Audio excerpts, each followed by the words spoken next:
Yang nggak boleh itu pertama kalau buat-buat, nggak ada datanya. Yang kedua, kalau sampai menyamakan Rasulullah dengan Allah, itu nggak boleh. Kalau memang keagungan yang beliau punya ya nggak apa-apa, memang harus memang, karena itu perintah Allah. Kalau sampai menyamakan dengan Allah nggak boleh, syirik. Atau buat-buat, dibikin-bikin kayak film Superman, film apa dulu, Brahma Kumbara, nggak boleh. Tapi lebih canggih dari itu, Rasulullah naik buraq, lebih canggih. Kalau dibikin-bikin nggak boleh. Kalau sampai disamakan dengan Allah itu nggak boleh juga. Makanya orang-orang musyrik itu dicela oleh Allah, orang-orang Kristen ya, karena menganggap Nabi Isa itu anaknya Allah. Itu gak boleh seperti itu, karena Allah itu lam yalid wa lam yulad. Kalau sampai seperti itu gak boleh. Dan perlu digali keagungan Rasulullah SAW di dalam Al-Quran, di dalam hadis-hadis itu perlu digali, biar kita ini gak dicekoki oleh calon-calon pemimpin yang pencitraan, lupa kepada Rasulullah SAW. Karena beliau ini yang panutan kita. Ada lagi tentang Nur Muhammad itu bagaimana? Katanya alam semesta ini tercipta dari Nur Muhammad. Ini gimana?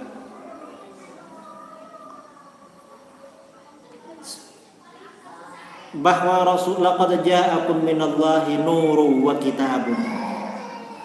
Yang pertama masalah Nur Muhammad. Pertama, di antara nama Rasulullah itu adalah Nur. Ya, Nur. Artinya cahaya. Dalam Al-Qur'an, laqad ja'akum minallahi nurun. Nur itu adalah Rasulullah. Atau di dalam ayat lain wasirajam munira. Rasulullah itu lentera atau lampu yang memberi nur, cahaya. Cahaya. Nah, kalau ada ya tentang bahwa alam ini tercipta dari Nur Muhammad. Alam ini terciptanya bukan dari Nur Muhammad. Alam ini terciptanya dari air. Kalau yang dimaksud alam tercipta dari Nur Muhammad, bahwa alam ini maksudnya diciptakan, diciptakan ya, diciptakan karena Rasulullah, itu gak apa-apa. Mengapa begitu? Di dalam Al-Quran ini kan ada kaitannya dengan hadis. Ada kaitannya dengan hadis. Hadisnya dhaif. Laulaka ya Muhammad lama khalaqtul aflak. Seandainya bukan karena kamu Muhammad, aku tidak ciptakan alam jagat raya ini. Kata para ulama, ini dhaif tapi maknanya sahih. Mengapa? Karena di dalam Al-Quran, wa ma khalaqatul jinna wal insa kepadaku. Jadi tujuan penciptaan jin dan manusia ini adalah agar beribadah kepada Allah. Dan Rasulullah itu memang keyakinan kita, beliau itu adalah unwanul abidin. Ahli ibadah yang paling afdal adalah beliau. Ya berarti memang tercipta untuk Rasulullah, betul memang. Kalau seperti itu. Kalau maknanya seperti itu. Kalau diartikan nur lalu diciptakan ini, kita gak tahu. Memang ada hadis, cuma itu tidak sahih. Hadisnya ada, masalahnya tidak sahih. Coba sahih ya selesai sudah. Karenanya tentang makhluk yang pertama kali diciptakan, di kalangan para ulama itu terjadi perbedaan pendapat. Ada sekitar 7 pendapat. Ada yang mengatakan makhluk pertama al-qalam, ada yang mengatakan air, ada yang mengatakan apa lagi. Ada perbedaan seperti itu. Tapi bahwa Rasulullah SAW itu nur, itu nama beliau yang disebutkan oleh Allah di dalam Al-Quran. Makanya biasanya ya, nama-nama Rasulullah ini kan dilakukan oleh biasanya orang-orang yang cintanya luar biasa. Ada lagu di musik-musik religi. Wan nuru yahdil irina diya'uhu. Terus ngapain? Itu anak-anak yang hafalnya. Walil hasyri dhillul Wan Nur. Itu betul itu memang. Di antara nama Rasulullah memang nur, cahaya. Cahaya memang. Itu nama beliau Nur. Jadi betul kalau itu. Kalau yang apakah makhluk pertama yang diciptakan Nur Muhammad, itu ada pendapat begitu, cuma hadisnya dhaif. Itu bukan kesepakatan para ulama. Ada 7 pendapat masalah. Ada lagi.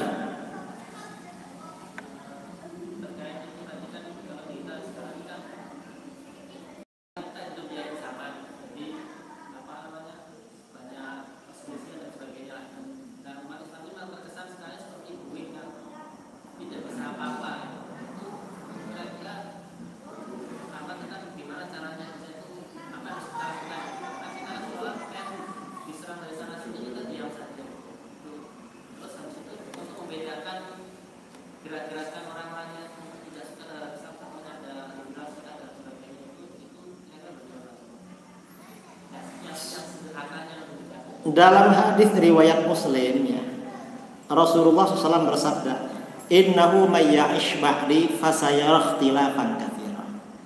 Siapa yang hidup sepeninggalku akan melihat banyak perbedaan. Ke depan ini tambah banyak, jangan dikira ke depan tambah sedikit ini. Sekarang aja kita sudah ribut.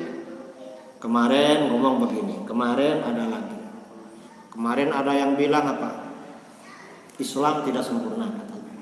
Ada buaya itu ngomong begitu. Pokoknya macam-macam lah. Terus Tuhan bukan orang Arab. Ke depan ini kita kalau dari hadis tadi tambah banyak katanya. Nah, kalau perbedaan tambah banyak, maka bagaimana? Fa'alaikum bisunnati wa sunnatil khulafa'ir rasyidin. Berpeganglah kalian pada sunnahku dan sunnah khulafa'ur rasyidin. Standarnya ya kita cari yang paling dekat dengan sunnah Rasulullah dan sunnah khulafa'ur rasyidin yang mana. Itu yang jadi standar. Caranya bagaimana? Ya belajar kita ajaran agama dari sumbernya. Sumbernya dari mana? Bahasa Arab. Quran, hadis, kitab-kitab para ulama bahasa Arab. Jangan bahasa Inggris. Karena nanti khawatir orientalis yang nulis. Atau bahasa Indonesia, khawatir orang liberal, orang Syiah. Ya kalau orang Indonesianya orang-orang kita gak apa-apa. Jadi standarnya sunnati wa sunnatil khulafa'ir rasyidin. Kalau ikut itu, oh ini yang benar. Yang benar. Makanya para kiai, para ulama, para asatidz mengantisipasi. Hati-hati dengan itu. Mengapa? Itu gak sesuai dengan sunnah Rasul dan sunnah khulafa'ir rasyidin. Gak sesuai, tinggalkan. Ada standarnya kita. Nah, yang standarnya sunnah Rasul dan sunnah khulafa'ur rasyidin itu disebut dengan golongan ahlus sunnah wal jamaah. Karena yang sunnah itu sunnah Rasul, yang jamaah itu jamaatus sahabat. Jamaahnya para sahabat yang ikut khulafa'ur rasyidin. Jadi itu standarnya. Dan biasanya ya kelompok-kelompok menyimpang nggak sesuai dengan Al-Quran, dengan hadis nggak sesuai biasanya. Dengan amalan sahabat nggak sesuai. Jadi standarnya itu. Pokoknya gak sama lah dengan ulama-ulama dulu ya, hati-hati. Ini gak pernah dengar pendapat gini dari dulu. Hati-hati. Paling ya Nusantara, Inus atau Anus.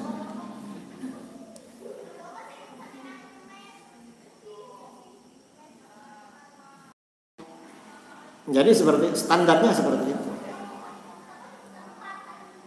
Ya mudah-mudahan lah ke depan gak begitu banyak selesai. Tapi ya gak bisa. Kata Kanjeng Nabi tambah banyak ke depan ini. Tambah banyak. Ya yang penting ya kita di fitnah akhir zaman ini, di dalam hadis itu ya, takunu fitanun yumsir rajulu mu'minan wa yusbihu kafir. Hadis riwayat Ibnu Majah. Akan banyak fitnah-fitnah. Maksudnya fitnah kekufuran. Pernyataan yang menyebabkan orang keluar dari Islam. Gara-gara fitnah itu seseorang sore-sorenya beriman, paginya kafir.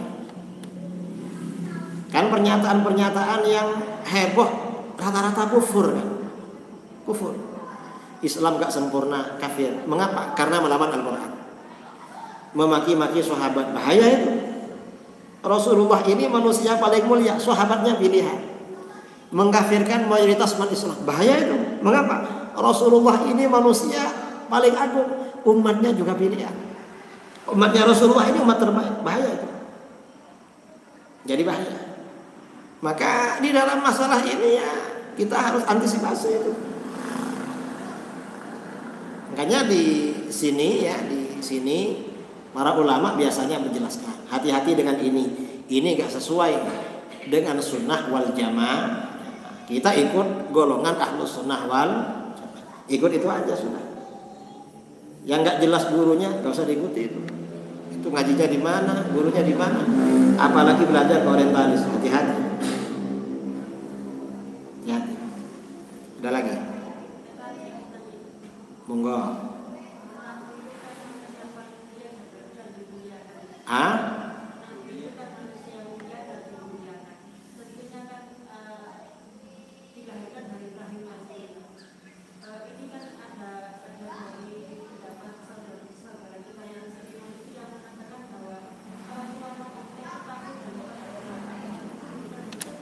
Karena keterangan yang saya sebutkan itu, guru-guru kita, ulama-ulama kita punya keyakinan kedua orang tua Rasulullah itu selamat di akhirat, beriman.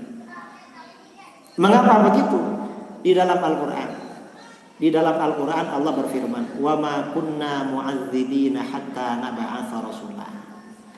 Kami tidak akan mengazab sehingga kami mengutus seorang rasul.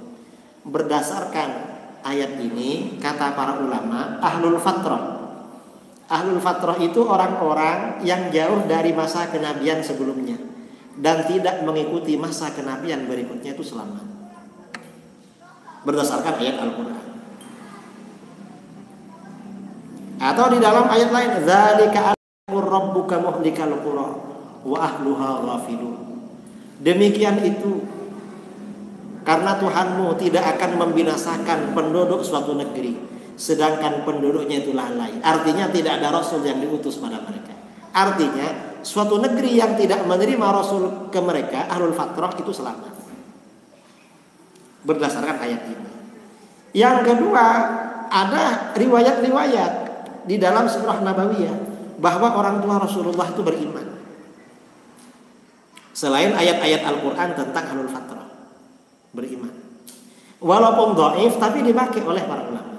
Sebagian ulama lagi berdalil dengan ayat Al-Quran, wa taqallubaka fis sajidin, dan perpindahan kamu dari orang-orang yang sujud ini. Artinya apa? Rasulullah dari generasi ke generasi orang beriman semua. Karena berdasarkan ayat ini. Kemudian ada hadis lain cuma dhaif tapi oleh para ulama dipakai. Rasulullah itu pernah berdoa agar kedua orang tuanya hidup lagi setelah beriman wafat lagi. Itu kata para ulama. Lalu bagaimana dengan hadis riwayat Imam Muslim yang berbunyi inna abi wa abaka finnar, sesungguhnya ayahmu dan ayahku di neraka. Oleh para ulama pertama ditakwil. Takwilnya bagaimana? Yang dimaksud ayahku maksudnya paman Nabi, yaitu Abu Thalib. Mengapa? Karena Rasulullah memanggil Abu Thalib panggilan Abi. Dan di dalam Al-Quran paman itu dipanggilnya Abi juga. Ibu yang melahirkan dipanggil Ummi. Ibu yang menyusui juga dipanggil Ummi. Istrinya Abu Thalib, yaitu istrinya Abu Thalib ya, ibunya Sayyidina Ali. Ibunya Sayyidina Ali. Oleh Rasulullah dipanggil Ummi. Artinya dalam bahasa Arab biasa dipakai seperti itu. Itu takwil yang pertama. Takwil yang kedua, ini sepertinya karena ini hadis ahad, sepertinya sebagian perawi itu riwayatnya bil makna. Ada kesalahan sebagian perawi. Karena berbeda dengan riwayat lain yang dianggap lebih dhabit, lebih sahih. Rasulullah tidak menjawab ayahku dan ayahmu di neraka, tidak. Tapi dalam riwayat lain Rasulullah berpesan, idza mararta bi qabri kafirin fabashshirhu binnar. kamu lewat jumpa dengan kuburan orang kafir, bilang kamu masuk neraka. Ada riwayat begitu. Ada riwayat. Dan nggak boleh berbicara tentang orang tua Rasulullah untuk main-main, nggak boleh. Nggak boleh. Apalagi untuk merendahkan, nggak boleh. Walaupun itu ada hadisnya di dalam riwayat Muslim. Itu hanya diriwayatkan oleh para ulama. Ada lagi.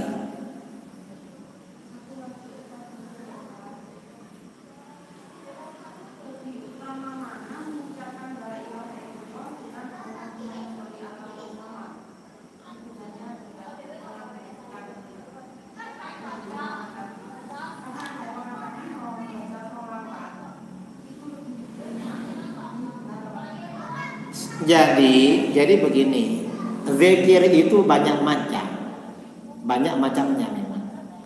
Ada la ilaha illallah. La ilaha illallah ini syaratnya masuk surga, syaratnya masuk Islam.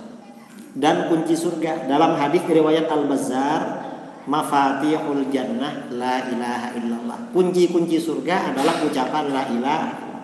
Kemarin ada yang nggak percaya, masa la ilaha illallah kunci? Dikiranya kunci itu harus kayak gini. Wong sekarang itu kunci kan ada yang pakai kartu ya. Pakai apa? Pakai gini. Ada yang kunci itu cuma digini ya. Apa namanya? Ada yang pakai ini kunci itu. Ada yang pakai suara. Lo kok gak percaya loh, la ilaha illallah kunci surga. Wong sekarang itu kunci banyak macamnya. Orang itu tambah modern, tambah bodoh. Betul? Tambah bodoh. La ilaha illallah itu kalau di dalam hadis ya, di dalam hadis dikatakan afdalu ma qultuhu ana wan nabiyyuna min qabli la ilaha illallah. Ucapan yang paling utama yang aku ucapkan dan nabi-nabi sebelum aku la ilaha illallah. Kemudian ada subhanallah, ada alhamdulillah, ada Allahu akbar, kan begitu. Ada Al-Quran, ada istighfar, ada. Mengapa zikir ini macam-macam? Karena zikir ini macam-macam, manusia itu kan sifatnya bosen. Agar gak bosen, makanya zikir itu oleh Allah dibuat beda-beda. Karenanya kadang la ilaha illallah jenuh, ingin variasi, akhirnya baca sholawat. Ingin ini baca ini. Dan ada tempatnya masing-masing memang. Ada masing-masing.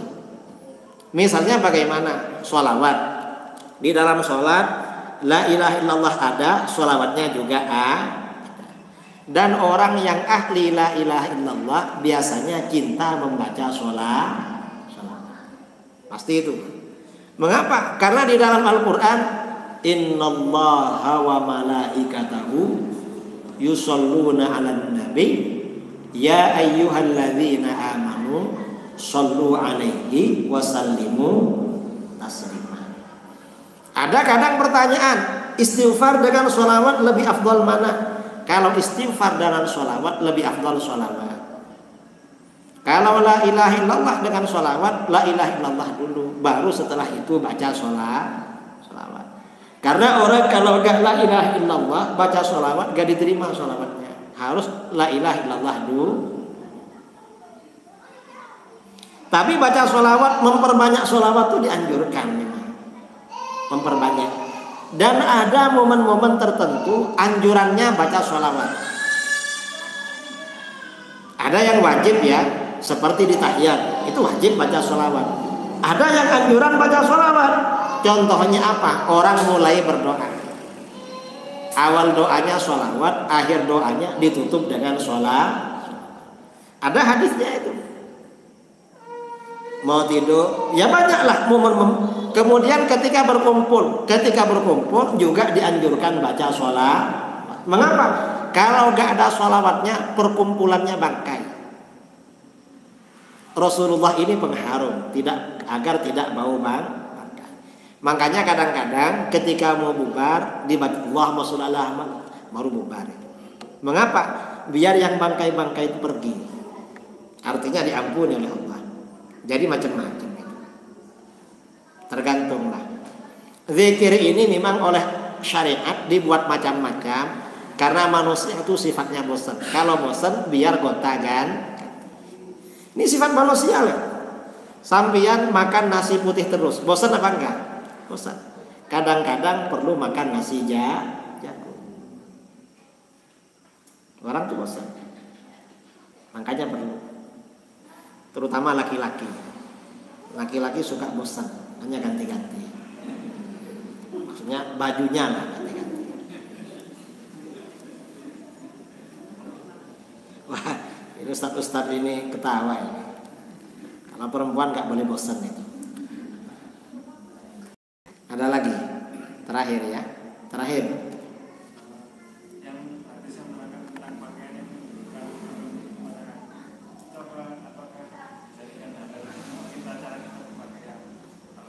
Jadi apa? Hadis tentang di bawah mata kaki yang haram itu, kalau itu karena sombong. Kalau kita setelah Islam itu merata, nggak ada yang sombong karena bajunya di bawah mata kaki, karena sarungnya di bawah mata kaki karena sombong, nggak ada. Wong sarungnya sarung Wadimor, harganya 50.000, sombong dari apa itu? Dan nggak ada orang dilihat karena sarungnya mata kaki, nggak ada. Sombong itu kalau ke masjid selalu pakai alpan, baru sombong gitu. Itu orang-orang yang celananya harus cingkrang nggak ngerti.